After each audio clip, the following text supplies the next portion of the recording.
Queridos, quem aqui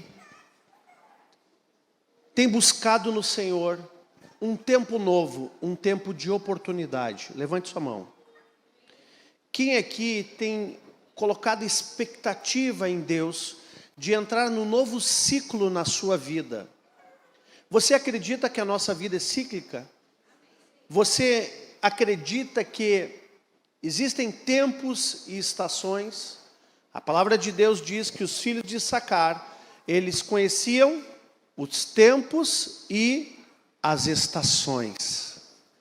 E eu quero te dizer, estamos entrando em um tempo novo. Nós vamos discernir espiritualmente o que Deus está fazendo para esse tempo. Então, antes de nós continuarmos a palavra, olha para o teu irmão e fala para ele: Hag Sameach, Rosh Hashanah.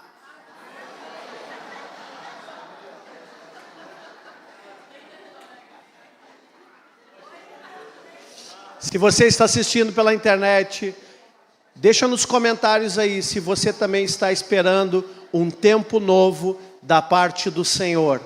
Vamos interagir, compartilhe esse vídeo para que mais pessoas possam receber essa palavra em nome de Jesus. Gente, se você não conseguiu dizer, então diga assim: feliz festa de Ano Novo.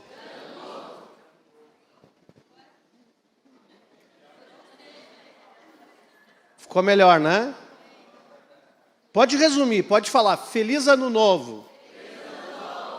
Mas pastor, está estranho, porque hoje não é 31 de dezembro, nem 1º de janeiro. Sim, eu sei.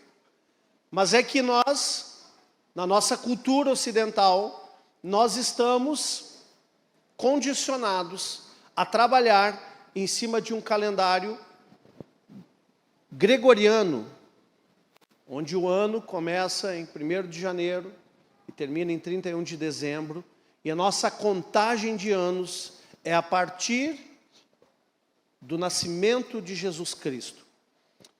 Na verdade, historicamente, isso não é tão exato assim, tá? Jesus, ele nasceu aproximadamente -3, -4 antes de Cristo, ou 3, 4 antes de Cristo, que é a data marco que nós temos, tá? Então, há uma diferença histórica. Desculpa te decepcionar, você sempre acreditou que foi no ano 0, não, foi um pouquinho antes que ele nasceu, tá? Isso tem várias teses teológicas, mas já se sabe que ele não nasceu exatamente no ano 0, né? Ele nasceu um pouquinho antes, aproximadamente uns 3 ou 4 anos antes de Cristo.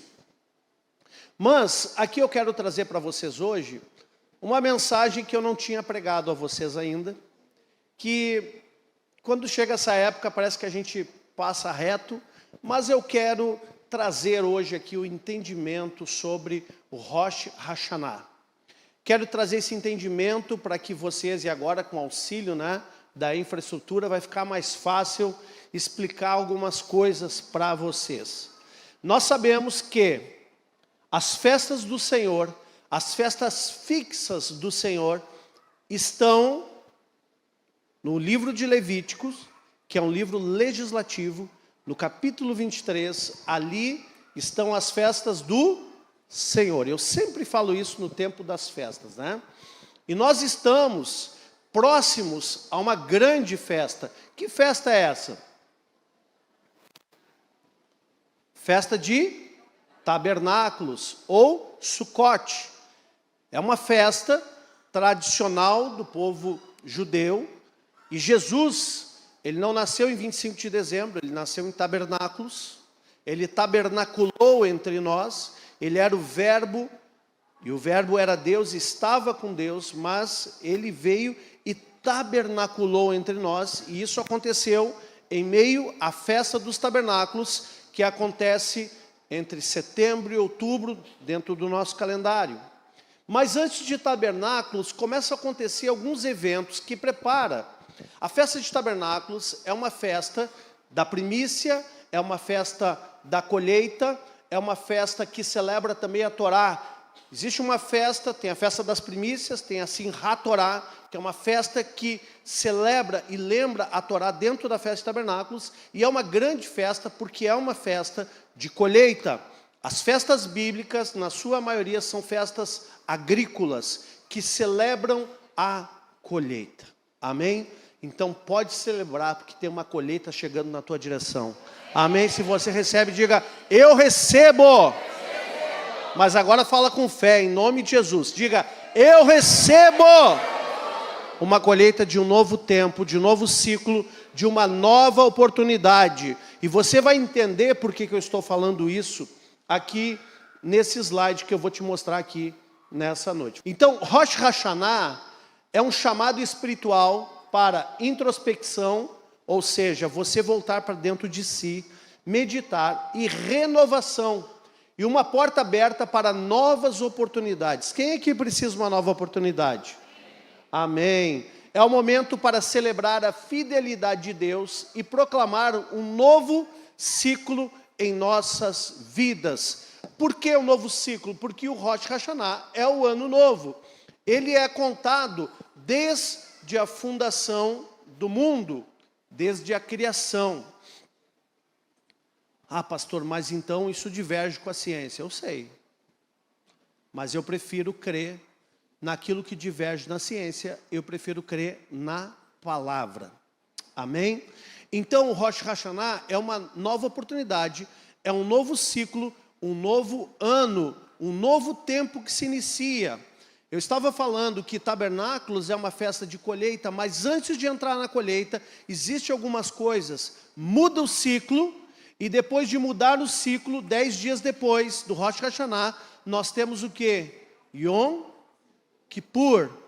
Nós vamos entender isso. E tudo isso é uma preparação para uma grande e poderosa colheita. Então prepara o teu coração aí, abre o teu coração em nome de Jesus e que Deus esteja falando contigo nessa noite. Vamos lá, vamos ler Levítico 23, que diz assim: disse mais o Senhor a Moisés, fala aos filhos de Israel dizendo, no mês 7º, ao 1º do mês, tereis descanso solene e memorial, com sonidos de trombetas, santa convocação, nem obra servil fareis, mas trareis oferta queimada ao Senhor. Então, do mês 7º, não do nosso calendário, mas do calendário deles, no 1º dia do mês, começa uma santa convocação, aonde a festa das trombetas, ou o toque do shofar, ele desata e proclama um tempo novo. Está chegando a colheita. Amém? Então, quando é que virou o Rosh Hashanah? Ele começou na sexta-feira, na viração do dia, e esses 2 primeiros dias são muito importantes, porque eles são aonde acontecia essa primeira parte das trombetas ou do shofar, esse toque, para que o povo entrasse no novo, para anunciar que o novo ciclo estava chegando. Então recebe aí, ó, Deus está anunciando, um novo ciclo está chegando na tua vida. Eu creio na palavra de Deus. E a palavra, toda ela, é proveitosa para ensino, toda ela é proveitosa para nós entendermos os tempos e as estações, e toda a profecia que vem da parte do Senhor na nossa direção. Gente, Deus tem nos levado a águas profundas, amém? Ele tem nos levado a navegar em águas mais profundas. Nós não estamos aqui com isso, de maneira alguma, tentando voltar a algum rito ou prática antiga, ou até mesmo judaizar a igreja do presente século.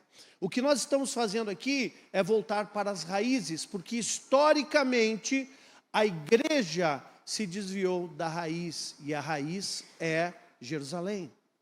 E agora nós estamos num tempo da restauração de todas as coisas, onde estamos restaurando as raízes da nossa fé, que é uma raiz que ela é judaico-messiânica, ou seja, veio da palavra que veio de um judeu. Jesus era judeu, o judeu que mora na tua vida, aliás, o Cristo que mora na tua vida é judeu.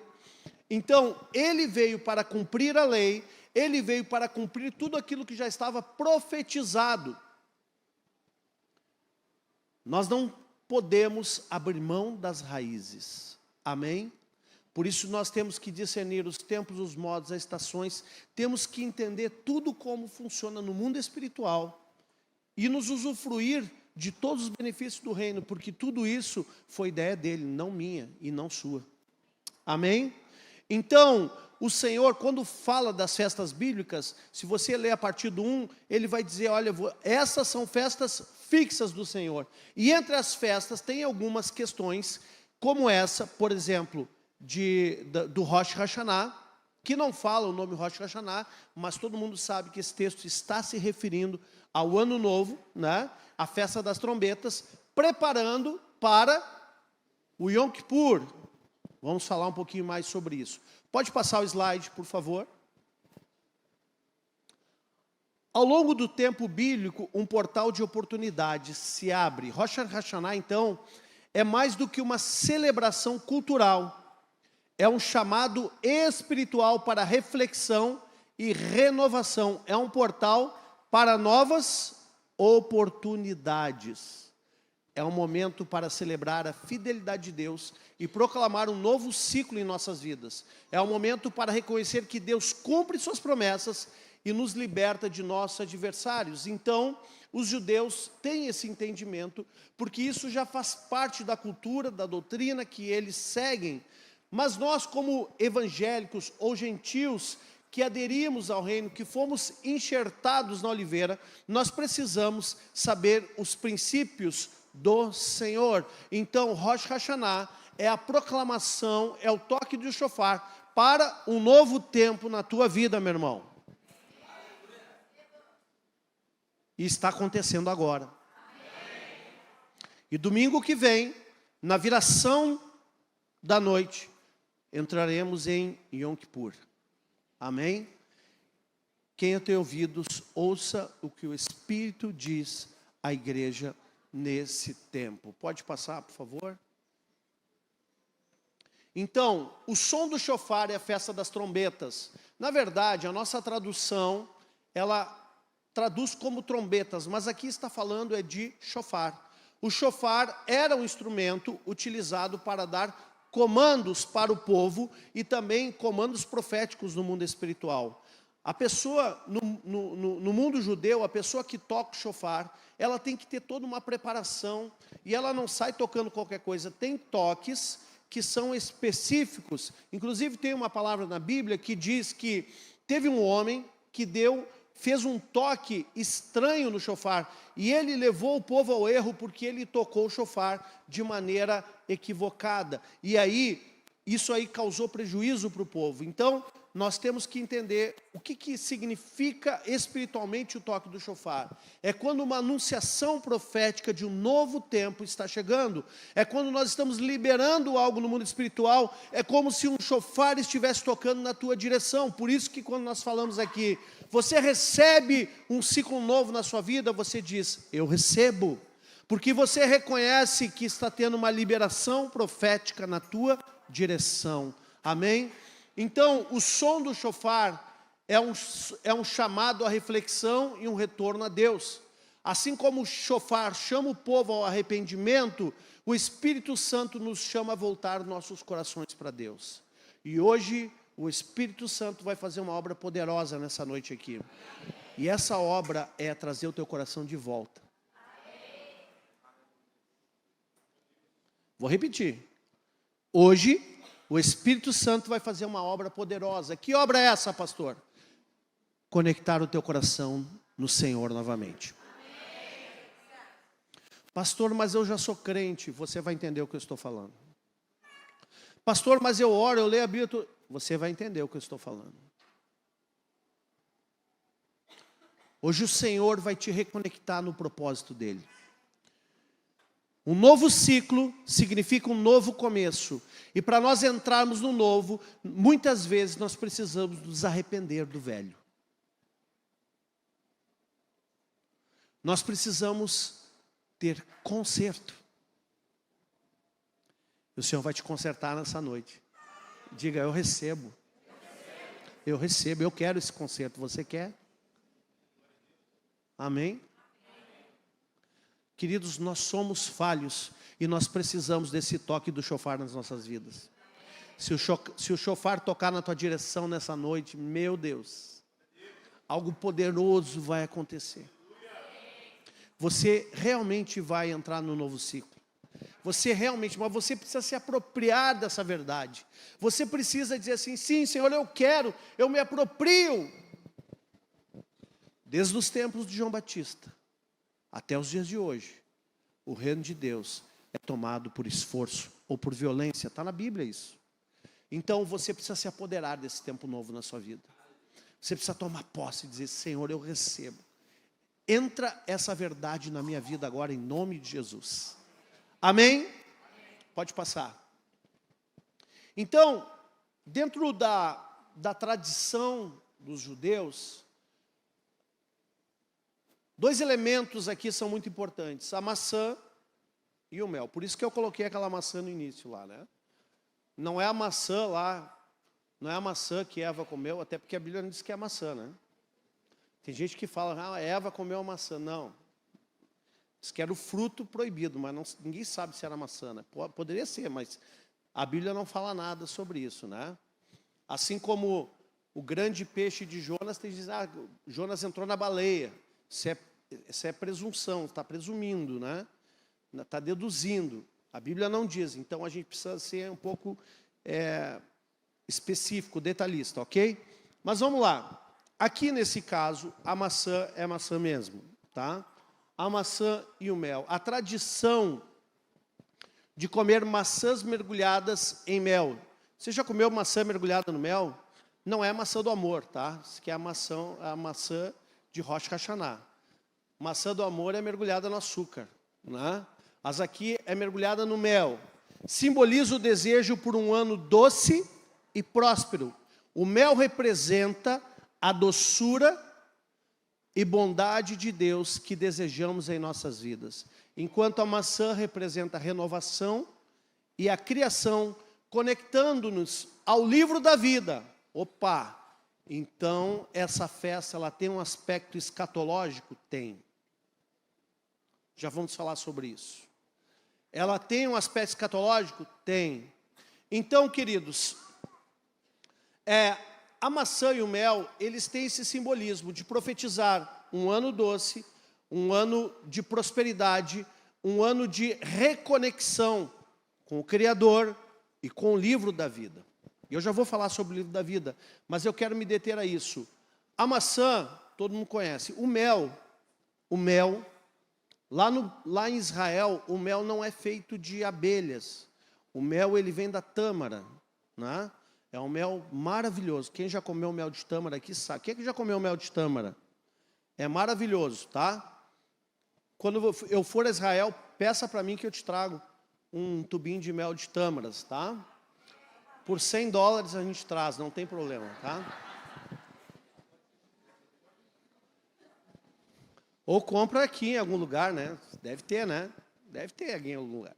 Mas tudo bem, quando você for a Israel, você vai provar lá, eles vendem mel de tâmara, da mesma maneira que você compra uma mostarda, um ketchup no supermercado, tem lá um tubo de mel de tâmara. É a coisa mais boa do mundo, já trouxe. É muito bom, não é bom, é muito bom. E a tâmara, ela, assim como a maçã, são frutos da terra. Se você ler Deuteronômio capítulo 8, versículo 8, você vai ver que essa doçura é um dos frutos que está arrolados ali, como os frutos da terra que eles iriam entrar. A terra que mana leite e mel. Então, eles colocam a figura do mel e usam a maçã como fruta para embebedar nesse mel, justamente para profetizar.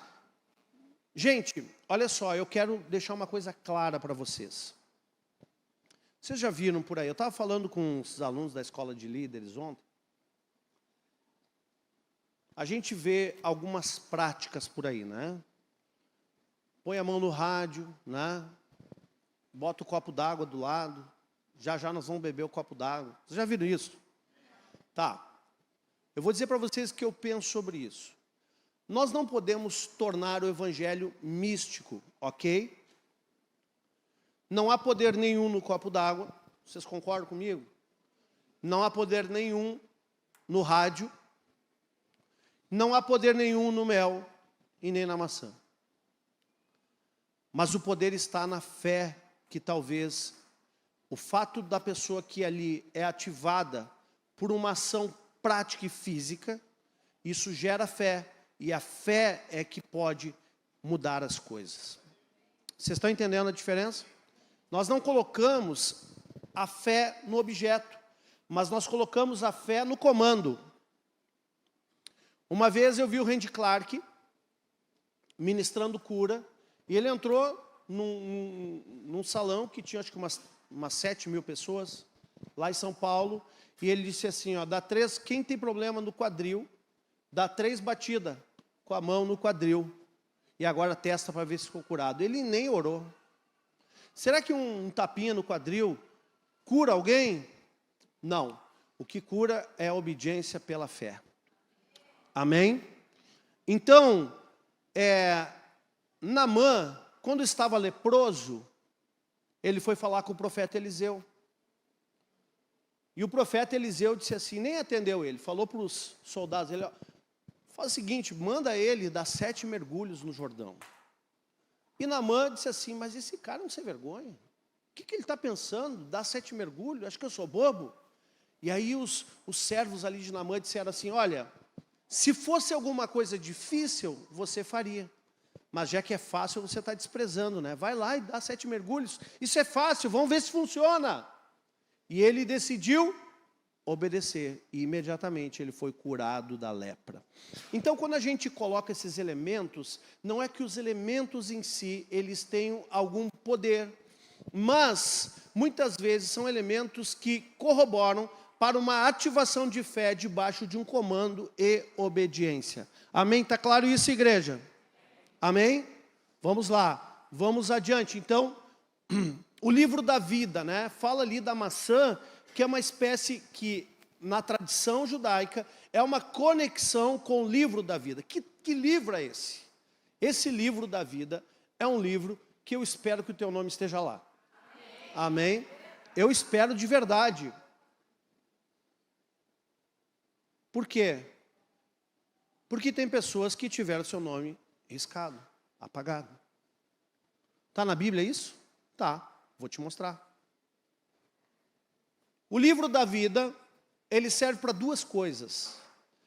Primeira coisa, para rolar o nome daqueles que vão com Cristo para a eternidade. Então, se o teu nome estiver no livro da vida, você está salvo. Enquanto você estiver com o nome no livro da vida, você está salvo.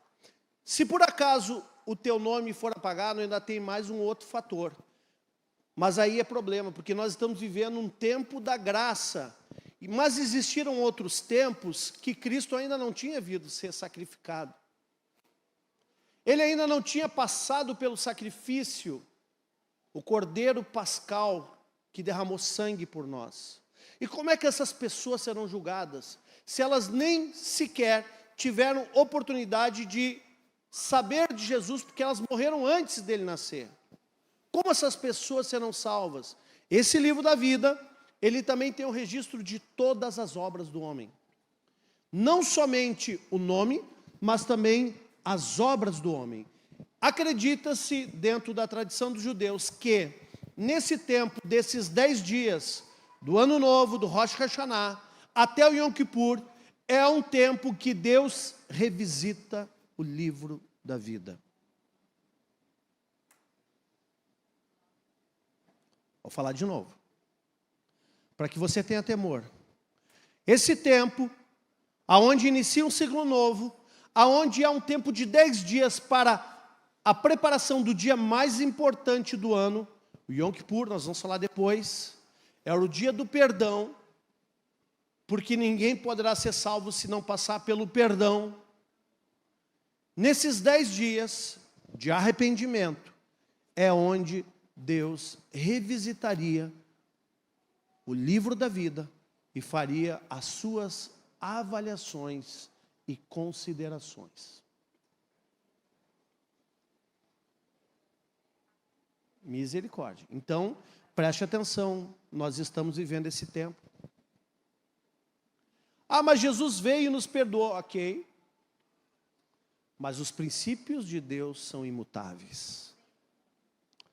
Tudo aquilo que Deus estabeleceu permanece vivo. Nós temos que saber, eu estava dizendo isso também, porque ontem nós falamos um pouco de escatologia. Nós temos que saber, sim, eu sei, queridos, que nós temos que saber o que a Bíblia está dizendo, para quem ela está dizendo, quem disse, qual é o endereço da mensagem. Sim, mas tem coisas que são relacionadas ao modus operandi de Deus, e essas coisas não vão mudar, e o nome disso é princípio. Isso não muda. Amém? Então, nós estamos vivendo um tempo dentro desses 10 dias, que começou na sexta e vai terminar domingo. Aliás, vai terminar não, vai entrar no Yom Kippur domingo à noite. Ok? No culto aqui nós vamos estar em Yom Kippur, que tremendo, hein? Talvez eu pregue sobre isso, não sei, vamos ver. Mas olha só, já estou pregando hoje. Mas olha só, esse tempo agora é um tempo de restart, é um tempo de novo ciclo, é um tempo de conserto, é um tempo de ajuste, é um tempo de arrependimento.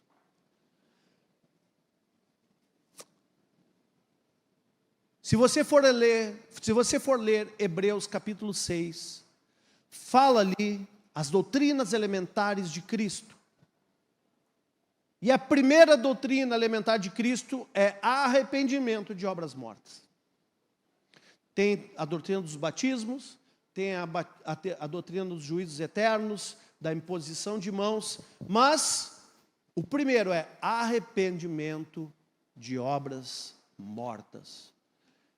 Quem disse que nós não temos gerado obras mortas nessa terra?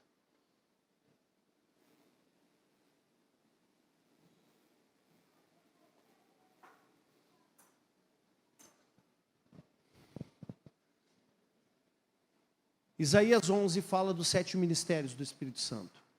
E um deles é o Espírito de temor. E a palavra cita os 7, e quando chega nesse ele diz, e ele se deleitará no Espírito de temor. Você percebe o temor nesse lugar agora aqui? Sim ou não? Feche seus olhos. Senhor, que o teu temor invada os nossos corações. Arranque máscaras, arranque vendas dos olhos. Se existe aqui algum coração endurecido, que o Senhor transforme. Que o temor do Senhor possa tomar conta desse ambiente. E que o Senhor possa se deleitar com as nossas vidas. Em nome de Jesus. Amém e amém. Então, queridos, eu creio que sim, o Senhor está fazendo avaliações nesse livro da vida.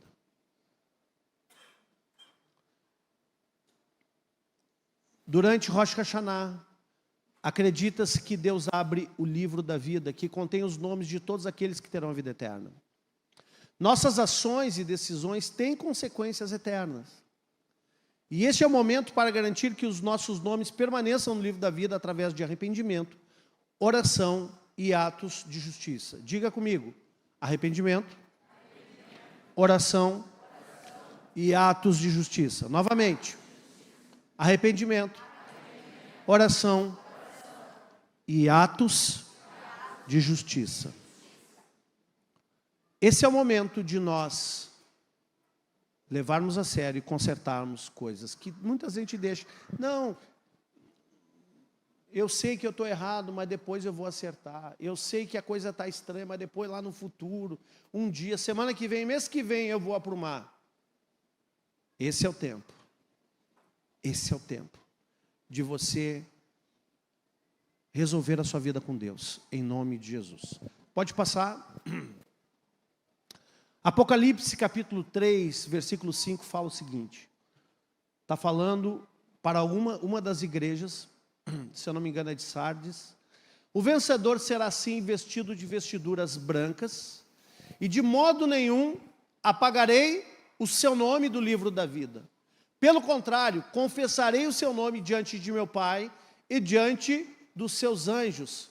Quem tem ouvidos, ouça o que o Espírito diz às igrejas. Então, o Espírito Santo está falando à igreja. Aquele que vencer, de maneira nenhuma o nome será apagado.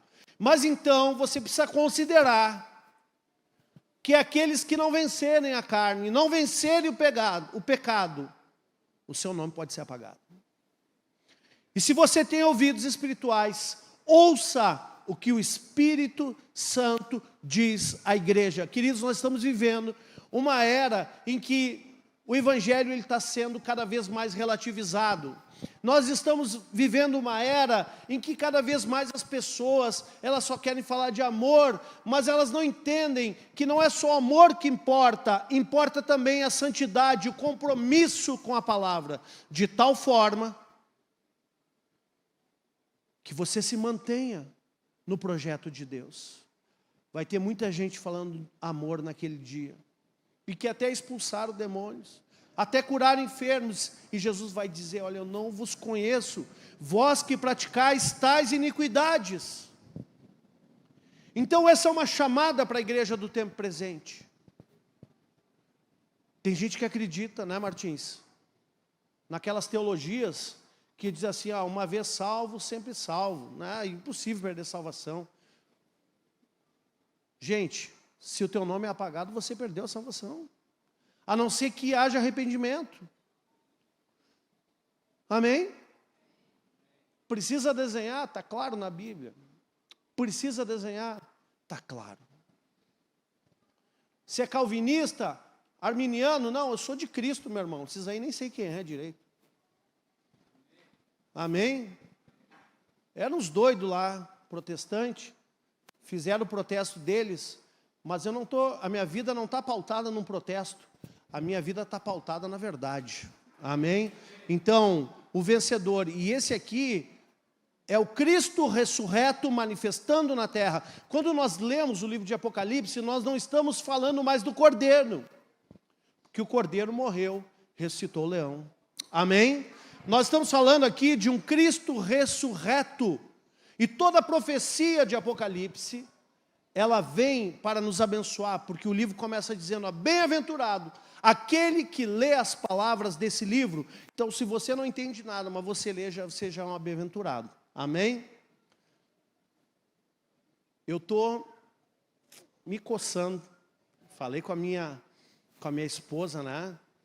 Em primeiro momento eu fui um pouco vaiado, mas... brincadeira.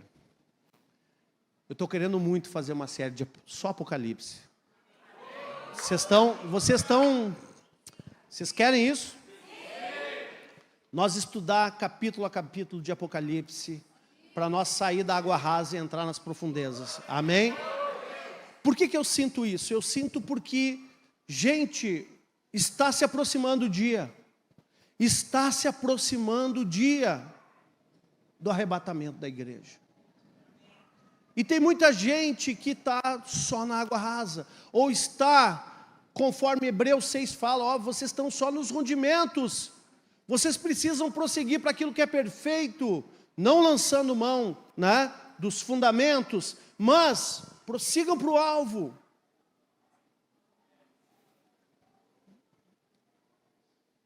Amém?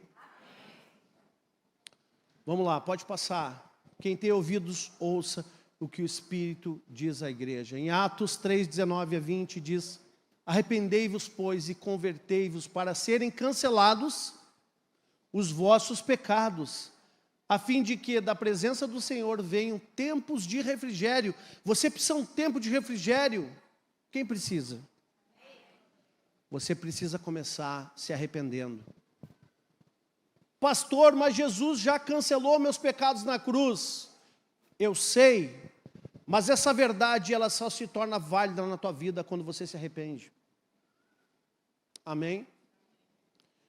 Na cruz, Jesus fez 3 coisas. Primeiro, Ele cancelou os pecados. Ele cancelou a morte. Nós temos direito à vida eterna. Ele cancelou as enfermidades. Nós temos direito à cura. Ele levou sobre o madeiro as enfermidades. E a Bíblia diz que ele se fez pobre em nosso lugar para que nós fôssemos enriquecidos. Então ele cancelou o espírito de pobreza em nossas vidas. Eu não estou falando somente de recursos financeiros, de toda sorte de riquezas espirituais, emocionais, materiais, familiares, tudo. Ele nos enriquece de todas as formas.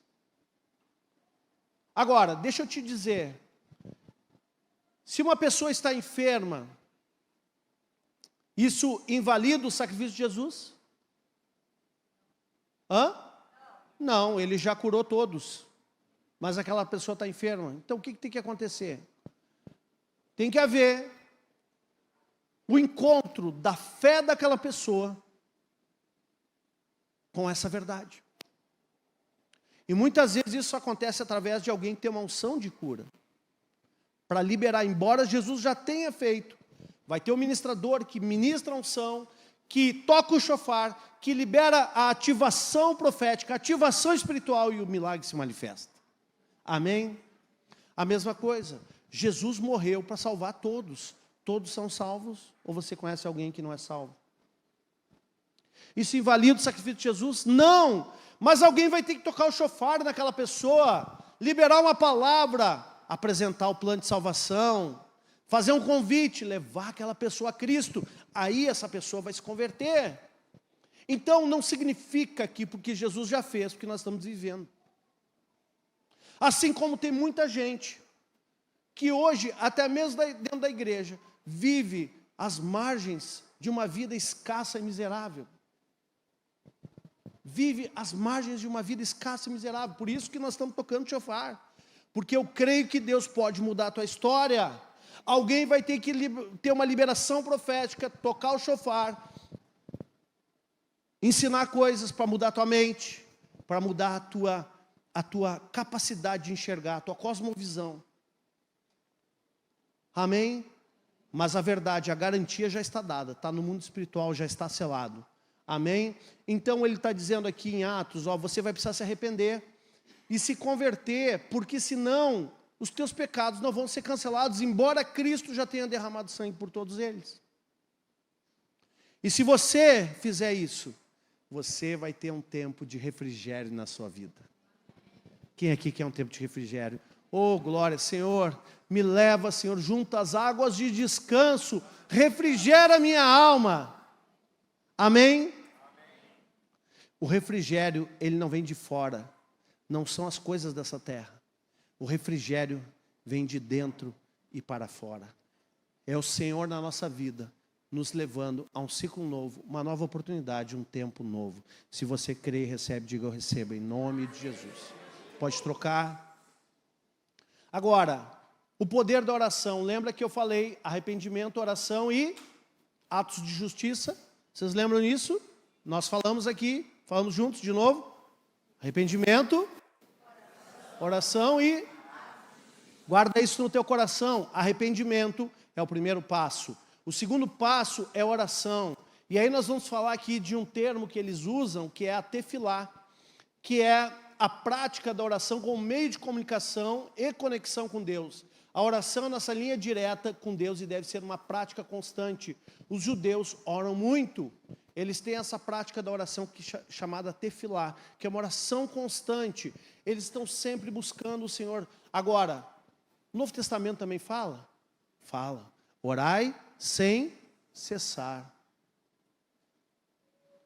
Queridos, não dê lugar ao diabo, mas fique orando sem cessar, para que você esteja constantemente conectado com Ele. Eu falei que hoje Deus ia resgatar o teu coração. Hoje Ele vai te resgatar, em nome de Jesus. Eu estou liberando essa palavra profética aqui, e eu tenho certeza que muitos aqui vão receber muito do Senhor. Amém? Então, quando nós oramos, nós estamos movendo o sobrenatural. Esses dias eu escrevi um dos devocionais que eu tenho escrito diariamente. Quem está lendo ali no Instagram, se você não leu ainda, vai lá, Nexus Church, ou no meu, a W Paz, tá? Leia os devocionais que estão edificando muito, né? Pelo menos a minha vida está. mas eu tenho recebido bons feedbacks sobre eles. E eu escrevi esses dias um devocional falando que uma pessoa que não ora, ela não tem expectativa nenhuma da parte de Deus. Por isso que sem fé é impossível agradar a Deus. Se eu não tenho fé, eu não vou orar. Porque senão eu vou estar fazendo um rito religioso. Mas se eu creio que Deus é galardoador daqueles que o buscam, eu vou sim abrir a minha boca e vou levar a sério esse negócio de oração. Gente, oração não é reza. Reza é quando uma pessoa fica repetindo indefinidamente palavras que já estão decoradas. Nós estamos falando aqui de uma oração em que você vai abrir o seu coração com o Senhor. E vai chegar diante do Senhor com sinceridade e inteireza de coração. Ele vai te ouvir e em secreto Ele vai te abençoar. Por que eu sei disso? Porque está na Bíblia. Você acredita na Bíblia? Então faça isso. Então nesse tempo agora de preparação para uma grande e poderosa colheita, Sucote, nós temos que orar mais, nos arrepender mais, nos conectar mais, entender mais o tempo e o modo e as estações, entender o tempo que nós estamos vivendo. Esse tempo agora é de oração, meu irmão. Depois eu vou te dar um desafio. Amém? Vamos adiante. Filipenses 4:6 diz assim: não andeis ansiosos de coisa alguma. Em tudo, porém, sejam conhecidas diante de Deus as vossas petições, pela oração e pela súplica, com ações de graças. Queridos, deixa eu te dizer algo. Tem tanta gente ansiosa por aí. Tem tanta gente que corre daqui para lá, de lá para cá, né? Tem até uma musiquinha que fala isso, né? Daqui para lá, de lá para cá, né? Lembrei de uma coisa agora. Mas assim, tem tanta gente ansiosa, correndo atrás das coisas da terra. Você adiantaria tanto a sua vida se você parasse um pouco e buscasse o Senhor. Significa que se resolve tudo no primeiro dia? Não, não, é processual. Deus quer te chamar para perto, meu irmão. Então, quando você se distancia, Ele vai deixar você ficar mais ansioso, para você se lembrar que você precisa tornar conhecidas as tuas petições diante dEle. E você começa a suplicar e aí também agradecer. Amém? Isso é importante, você aprender esse caminho aí da oração. Vamos adiante? Quais são as três coisas? Primeiro, arrependimento. De novo. Será que a gente consegue falar junto? Vamos lá. Arrependimento, oração e atos de justiça. Essa semana é importantíssima para a tua vida. Amém? Vai que o papai vai dar uma olhada no livro. Fica esperto. Fica esperto. Vai lá. Atos de justiça. O que são atos de justiça? Aí vem esse conceito de tzedaká. Diga, tzedaká.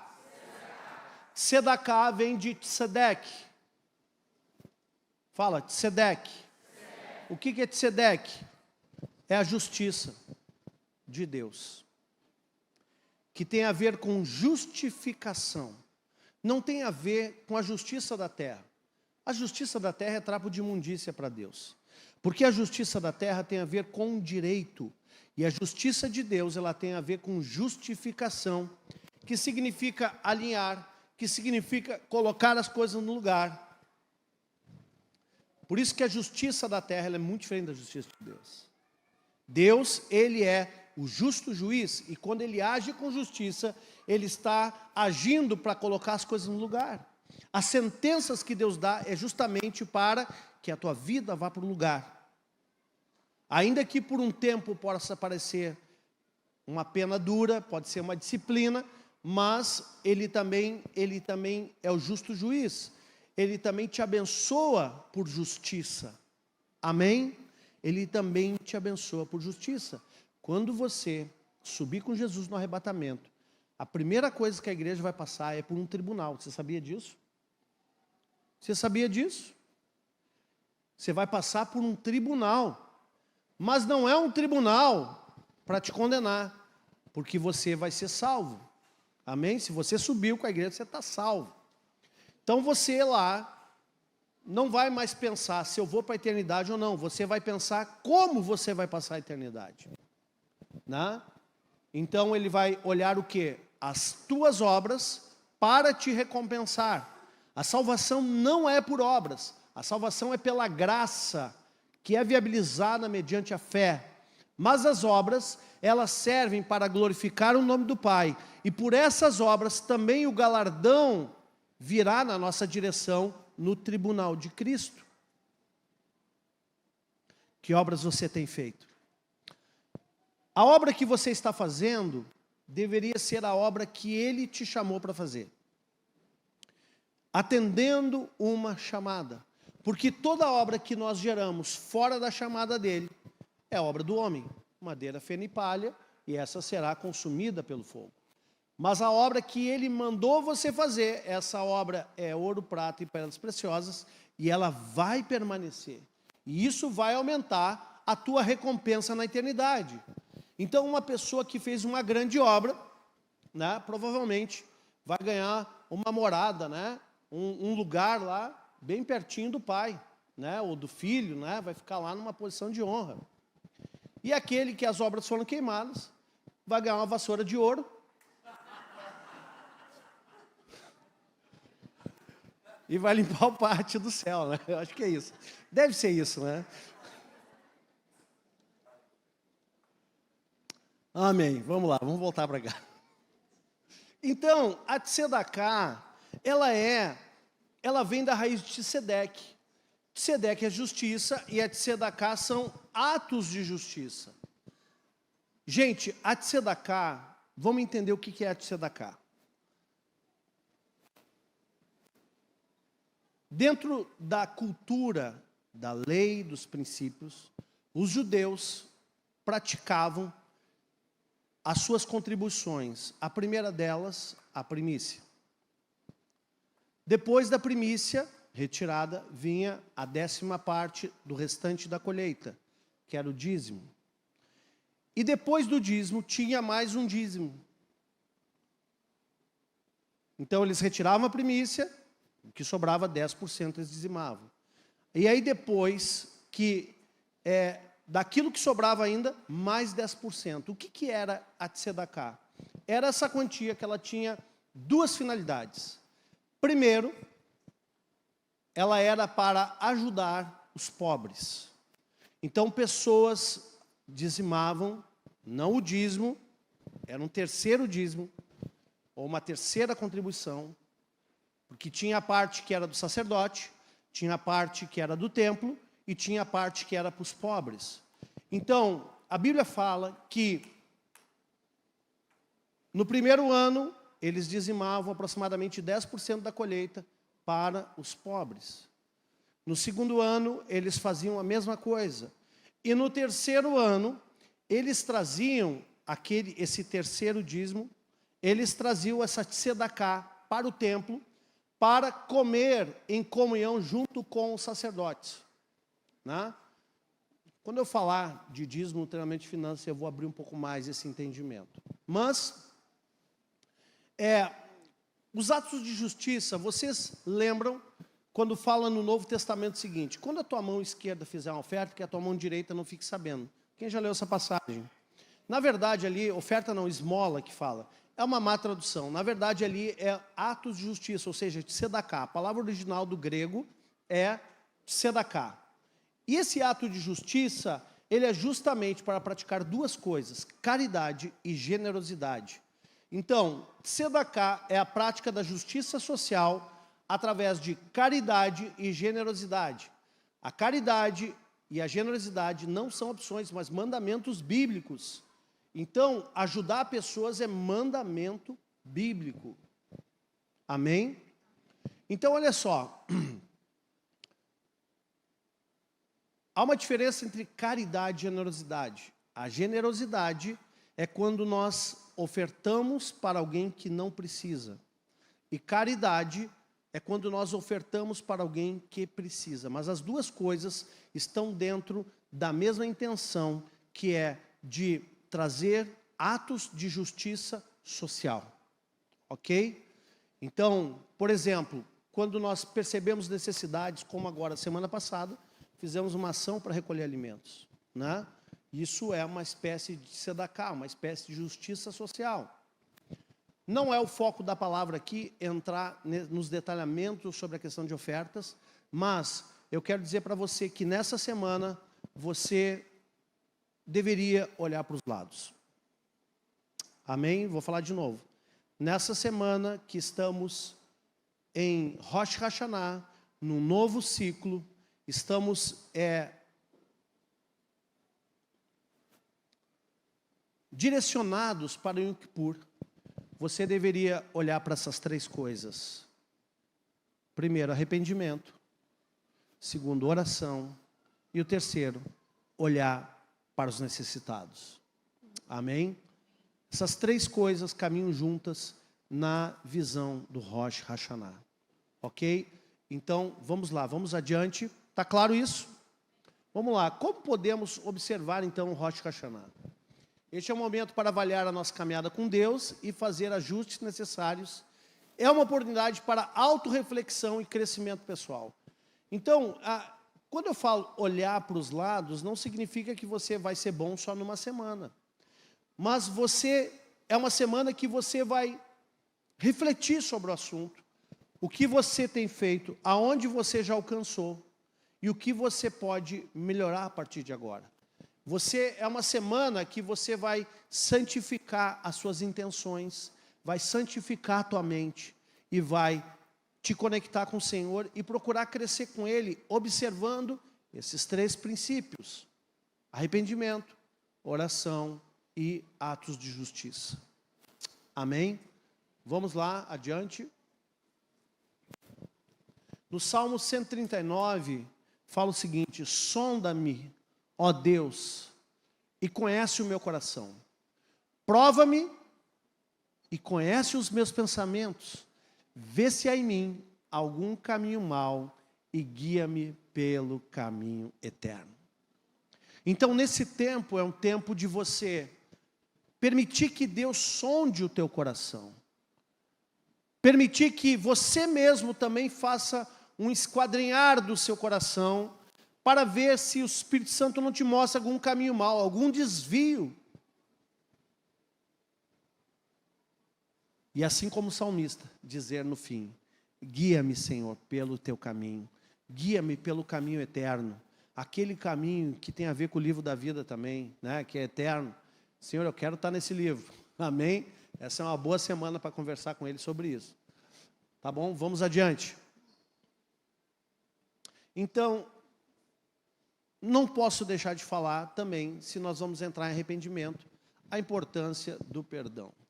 Compreender a relação entre Rosh Hashanah e Yom Kippur, que acontece 10 dias depois do início do ano novo.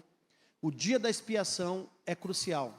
O perdão é essencial para a saúde espiritual e comunitária. O Yom Kippur é o dia em que o perdão e a expiação são selados, tornando esses 10 dias um período crucial para a reconciliação. Gente, esses 10 dias é um dia que você tem que acertar com algumas pessoas. Lembra do arrependimento? Lembra da oração? Lembra do ato de justiça? Pois é, tudo isso também tem a ver com perdão. Esses 10 dias são propícios para você restaurar relacionamentos.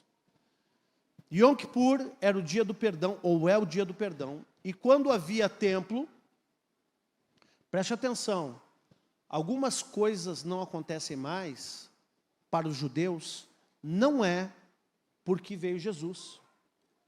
Elas não acontecem porque não tem templo. Jesus não revogou a lei, ele veio para cumprir a lei. Inclusive, judeus messiânicos farão algumas coisas que está prevista para os judeus. Por isso eu disse, nós temos que saber quem escreveu, o que escreveu e para quem escreveu, quem é o destinatário da mensagem. Existe toda uma palavra que foi entregue para os judeus. E que Deus nunca chegou e disse assim, agora isso não vale mais. Isso é coisa de gente rasa que pensa assim. Se porventura a profecia do terceiro templo acontecer, os judeus vão começar a fazer sacrifícios novamente. E aqueles que não reconhecem a Cristo farão sacrifícios pelo pecado e pela culpa do pecado. Mas os sacrifícios principais de Levíticos são 5. O outro são de ofertas de manjares, ofertas pacíficas. Esses sacrifícios, até mesmo judeus messiânicos voltarão a fazer. Porque a lei não foi revogada para os judeus. Até mesmo judeus que são messiânicos voltarão a fazer algumas coisas, não aqueles que Jesus já pagou, mas aqueles que foram endereçados ao povo judeu. Amém, queridos? Então, olha só, Yom Kippur é o dia da expiação do perdão, e esse dia era o dia que o sumo sacerdote, uma vez por ano, ele entrava no Santo dos Santos, para ali derramar o sangue da propiciação dos pecados na tampa da arca, aquela tampa de ouro maciço. A arca era feita de madeira de acácia, mas a tampa era totalmente feita de ouro maciço. E ali o sangue era aspergido na tampa da arca para fazer propiciação dos pecados. Por isso o nome daquela tampa é propiciatório. Para fazer propiciação dos pecados. E se aquele homem, ele não estivesse em plena, mesmo sendo sumo sacerdote, viu? Se ele não estivesse em plena consagração e limpo de qualquer pecado, diante da presença de Deus, ele morreria. Morreria fulminado na presença de Deus. Então, amados, nós temos que ver que esse dia é importante na agenda de Deus. Esse dia, ele é importante na agenda de Deus. Ah, mas veio Jesus e pagou, sim. Não estou dizendo que não. Mas o princípio que está intrínseco de ter numa agenda para você reconciliar, porque o sumo sacerdote poderia fazer isso todos os dias, se Deus mandasse. Ele estava disponível, ele poderia entrar no Santo dos Santos todos os dias, se Deus tivesse mandado. Mas Deus mandou entrar uma vez por ano. Então há um princípio. Há o princípio de um renovo para um novo ciclo. E eu quero te dizer, amados, aquele que se renova permanece. Mas aquele que fica estagnado, esse aí morre. O nome de Jesus, a Bíblia diz que ele é o renovo. O renovo que brotará da raiz de Jessé, está em Isaías 11. O renovo que brotará, ele é o nosso renovo. E por isso em Cristo nós também temos que entender o princípio de estar renovados e nos renovarmos. E nesse novo ciclo é um tempo propício para um renovo espiritual, para um renovo da tua vida com Deus. Amém? Você está compreendendo isso? Então, se você tem comunhão quebrada com pessoas, não aquela que te abandonou, que não quer nem falar contigo, tudo bem. Mas às vezes dentro de casa, às vezes na família, às vezes na célula, às vezes na macro, às vezes no trabalho, em algum lugar. Se o Espírito Santo te mostrar, ó, eu preciso restaurar relacionamento com essa pessoa, vai lá e faça, meu irmão. Vai lá e faça. Vista a sandália da humildade, vai lá e paga o preço pela restauração. Por quê? Porque temos consciência do princípio. Nós estamos num tempo propício para isso. Pode trocar? Mateus 6 diz assim, porque se perdoardes aos homens as suas ofensas, também o vosso Pai Celeste vos perdoará. Então tem uma condicional. Se, né, essa palavra se, ela vem de uma condição. Se você perdoar, você vai ser perdoado. Mas se você não perdoar, né? Se porém não perdoardes aos homens as suas ofensas, tampouco o vosso Pai vos perdoará as vossas ofensas. Então, uma condição para nós recebermos perdão é liberar perdão, meu irmão. Viu que fácil? Eu sei que liberar perdão é um processo difícil. É processual. Mas tem vezes que a gente precisa, Deus me ajuda a perdoar. Porque quando eu perdoo, eu estou fazendo um favor para mim mesmo. Amém? Se você perdoar, você está fazendo um favor para você. E não é um perdão de boca, é um perdão onde a dor é removida. Como é que eu sei que eu perdoei uma pessoa? É quando eu lembro dela sem dor. Eu posso lembrar de tudo que aconteceu, mas não dói, porque eu perdoei. Eu dei a perda. Perdoar é dar a perda. Quando a gente dá a perda, aí a gente se liberta. Amém? Talvez nessa noite você tenha que dar a perda em algumas questões, em algumas relações, e receber uma verdadeira libertação. Rosh Hashanah é um tempo propício para isso. Amém? Vamos adiante. Agora, o caminho da verdadeira paz interior. Arrependei-vos, pois, e convertei-vos, para serem cancelados os vossos pecados. Então, tem condicional para perdão, tem condicional para cancelamento de pecado. E nesse tempo é o tempo que a gente revisita a nossa situação interior. A gente revisita a nossa condição interior, para saber o que realmente está dentro de nós. Ô Senhor, esquadrinha meu coração, vê se tem algum caminho mau, eu quero me converter. Eu quero liberar isso e quero voltar ao primeiro amor. Amém? Esse é o tempo para isso. Pode botar o próximo, o último. Bem-vindos ao Ano Novo Bíblico, 5.784. Uma colheita extraordinária e um ano doce como o mel e saboroso como a maçã. Hag Semer. Amém? Gente, espero que essa palavra tenha falado ao teu coração. Agora, na prática, essa semana é muito importante, que antecede Yom Kippur. E eu quero te conscientizar e te sugerir que você faça alguma espécie de jejum durante toda a semana. Não precisa ser jejum total, mas tire alguma coisa da sua alimentação. Ou talvez você possa jejuar rede social. Mas se jejuar rede social, tire alguma coisa da sua alimentação também. Porque jejum tem que matar a carne, viu, gente? Ele requer que você faça algum esforço físico também. Não só de alguma outra coisa que nutre a tua alma. Mas também fisicamente, o teu corpo físico precisa entender que você está de jejum. E eu quero te sugerir que você tire algum alimento. Talvez você possa tirar uma refeição.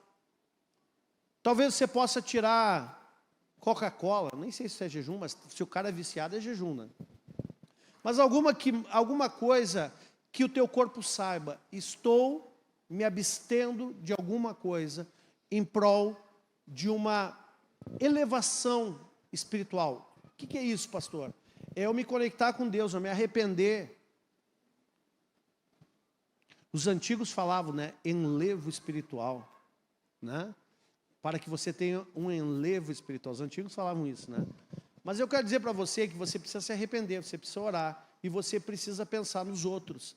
Precisa ter um amor prático com os mais necessitados. Começa pela tua casa, pela tua família. Não tenta salvar a África sem primeiro salvar a tua casa. Amém? Amém? Você aceita essa palavra aí? Tem gente que está preocupada com a África, mas não está preocupado com os seus, né? E aí tem uma palavra que até o Flávio me lembrou e citou, acho que na escola de líderes, que é aquele que não cuida dos seus, principalmente os da sua própria casa. Esses são os piores que os incrédulos. Então, queridos, a gente precisa nessa semana ajustar os ponteiros do relógio. É só por uma semana? Não. Essa semana é para ajustar e para a gente nos revisitar interiormente para ver como está o nosso coração. E depois que passar o Yom Kippur, você entra na colheita, mas continua o coração curado. Amém? Então quero te sugerir isso. Faça um jejum essa semana. Leve a sério isso. O ideal é tirar uma refeição do dia. Tira uma refeição, se você puder, tá? Para você lembrar todo dia que você está em consagração na semana entre Rosh Hashanah e Yom Kippur. Para quê? Para que o teu coração se torne mais sensível ao Senhor nesse tempo. Amém, queridos?